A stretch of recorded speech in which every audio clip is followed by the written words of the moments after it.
जय हिंद दोस्तों। तो कैसे हैं आप सभी। स्वागत है आप सभी का हमारे चैनल सुमित भाई टॉक्स में। दोस्तों नॉर्मली सब लोग डिमांड करते हैं कि हमको माइक्रो कैप कंपनी कोई बता दीजिए जिससे कोई छोटी कंपनी के अंदर अगर हम आज से इन्वेस्ट करके रखेंगे तो फ्यूचर में वो थोड़ी बड़ी हो सकती है, कई गुना हो सकती है, 2 गुना, 5 गुना, 10 गुना भी होने के चांसेस हैं।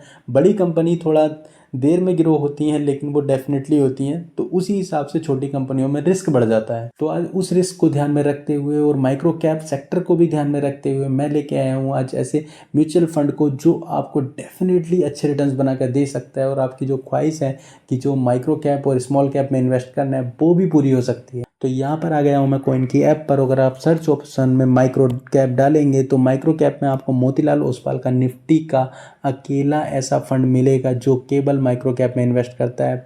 किसी म्यूचुअल फंड में कोई फंड माइक्रो कैप में इन्वेस्ट नहीं करता, ओनली मोतीलाल ओसवाल के पास ही एक ऐसा म्यूचुअल फंड है जो माइक्रो कैप में इन्वेस्ट कर रहा है। दोस्तों तो ये है Motilal Oswal Nifty micro cap 250 index fund. और अगर करंट एनएवी की बात करूं तो फिलहाल 19 की एनएवी फिलहाल करंट के लिए चल रही है और मिनिमम इन्वेस्टमेंट आप इसमें कर सकते हो 500 रुपये की।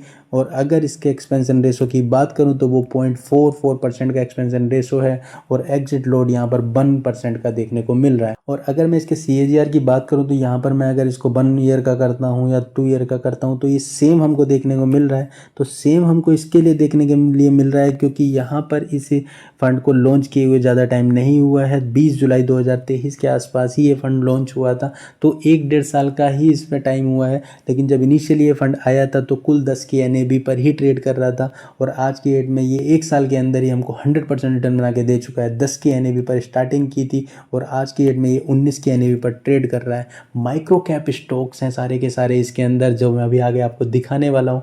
बहुत शानदार वीडियो होने वाली है, तो वीडियो में जरूर बने रहें। अगर फंड्स की बात करूँ तो फिलहाल ये फंड 1486 करोड़ का ही फंड मैनेज कर रहे हैं और वेरी हाई रिस्क है, तो मेरी कोई बाई और सेल रिकमेंडेशन नहीं है। काफ़ी ज़्यादा रिस्की होते हैं micro cap stocks, micro cap funds. अपनी कंप्लीटली एनालाइज करने के बाद ही इसको बाई करें। दोस्तों सेक्टर एलोकेशन की बात कर लेते हैं तो यहाँ पर आप देखेंगे तो ये इंडस्ट्रियल में 17% की इन्वेस्टिंग किए हुए हैं, मटेरियल में 12% की इन्वेस्टिंग की हुई है, कंज्यूमर में 11% की है, फाइनेंशियल में 6.82%, हेल्थ में भी 6% की इन्वेस्टिंग की हुई है। और अगर आप धीरे धीरे देखेंगे तो IT में भी इन्वेस्ट किया है, real estate means overall completely सारे सेक्टर में जो भी माइक्रो कैप कंपनी इंडिया में है उन सभी अच्छी कंपनियों में इन्होंने इन्वेस्ट किया हुआ है। आगे चल के मैं आपको कंपनी भी बताने वाला हूँ। यहाँ पर आप पहले सेक्टर देख लीजिए। कंज्यूमर में, इंजीनियरिंग में, सर्विसेज में, कंज्यूमर इलेक्ट्रॉनिक में, फार्मास्यूटिकल में, हॉस्पिटैलिटी में, कम्युनिकेशन सर्विसेज में, होटल, रिसोर्ट मीन्स ओवरऑल सभी सेक्टर्स में इन्होंने कुछ ना कुछ इन्वेस्ट किया हुआ है। तो उसके बाद हम लोग कंपनी के बारे में भी देख लेते हैं। यहाँ पर आप देखेंगे कि फंड होल्डिंग इन्होंने किस किस में उठाई हुई है। किर्लोस्कर ऑयल इंजन में इन्होंने 1.419% की होल्डिंग उठाई हुई है, न्यूलैंड में 1.45, स्ट्राइड फार्मा में 1.23, रिलीगेयर एंटरप्राइजेज 1.21। तो सभी को तो मैं आपको नहीं बताने वाला हूँ, काफ़ी हाई रिस्क के स्टॉक्स इन्होंने उठाए हुए हैं।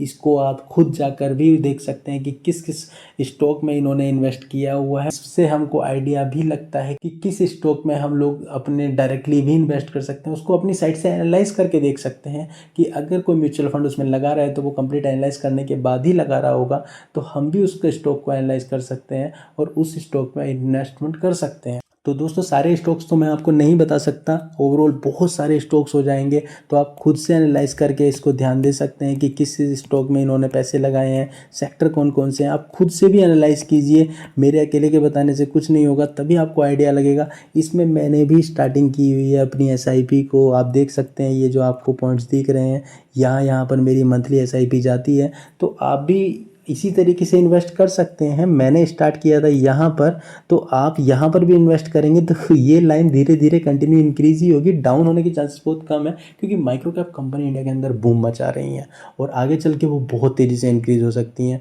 ये चीज़ आपको भी पता है, जो भी इन्वेस्टर है मार्केट में, जो भी सक्रिय हैं, वो सब लोग जानते हैं कि माइक्रो कैप कंपनी कितनी तेज़ी से स्मॉल कैप में कन्वर्ट होती जा रही हैं। तो कंपनी ने अपना फंडामेंटली एनालाइज करने के बाद ही या कंप्लीटली एनालाइज करने के बाद ही इन्वेस्ट किया होगा। दोस्तों अगर आप इस रिस्की सेक्टर में माइक्रो कैप स्टॉक्स में डायरेक्टली इन्वेस्ट नहीं कर सकते किसी स्टॉक में, अगर आपको थोड़ा भी डर लगता है तो 500 रुपये से ही आप स्टार्ट कर सकते हैं। एक एसआईपी ज़रूर स्टार्ट करें, चाहे वो 500 रुपये की 1000 रुपये की आप एसआईपी स्टार्ट कर सकते हैं। कोई ज़्यादा बड़ा अमाउंट नहीं है, आपको ज़्यादा लॉस भी ऐसा नहीं होगा, क्योंकि इसके आप पास्ट के भी रिटर्न देख सकते हैं, क्योंकि इसमें तो हमको पास्ट रिजल्ट देखने को मिल रहे हैं पिछले 1 साल के, तो इसके बेस पर भी आप इन्वेस्ट कर सकते हैं। लेकिन इसके लिए टाइम ओरिजिन आपको लंबा लेना होगा, मीन्स 5 साल के लिए, 10 साल के लिए, 15 साल के लिए आप इन्वेस्ट करें, अपनी फैमिली के लिए इन्वेस्ट करें, जिससे आफ्टर 15 ईयर्स आपको एक अच्छा खासा अमाउंट देखने को मिले, आपको रिटर्न्स देखने को मिले। आप माइक्रो कैप का आप ऐसा कीजिए कि इंडेक्स फंड उठाकर देख लीजिए, स्मॉल कैप का देख लीजिए, पिछले 15 साल में उसने निफ्टी ने कितने % रिटर्न दिए हैं। अगर उस परसेंटेज के बेस पर भी आपने इसमें इन्वेस्ट किया और आपको उतने % के बेस पे रिटर्न मिले, तो आप डेफिनेटली उस टाइम खुश होंगे कि मैंने अच्छा किया था उस टाइम पर कि इस इन्वेस्टिंग को 2024 में स्टार्ट कर दिया था। क्योंकि ये आपको जो आज 2024 में देखने को मिल रहा है, 2025 में ये कम्प्लीटली ट्रांसफॉर्म हो चुका होगा। 19 की एनएवी आपको 25 पर या 30 पर देखने को मिल सकती है। तो बाद में अफसोस करने से अच्छा है कि आप आज से ही इसमें इन्वेस्टिंग स्टार्ट करें। वैसे मेरी कोई बाई और सेल रिकमेंडेशन नहीं है, ये कंप्लीट डिसीजन आपके ऊपर है। कंप्लीट एनालाइज करने के बाद ही आप इस एसआईपी को स्टार्ट करें। और अगर मेरी साइड से ये वीडियो इन्फॉर्मेटिव लगी हो तो प्लीज़ चैनल को सब्सक्राइब करके ज़रूर जाएँ और बेल आइकन को प्रेस ज़रूर करें। वीडियो को पूरा देखने के लिए बहुत बहुत धन्यवाद। Thank you.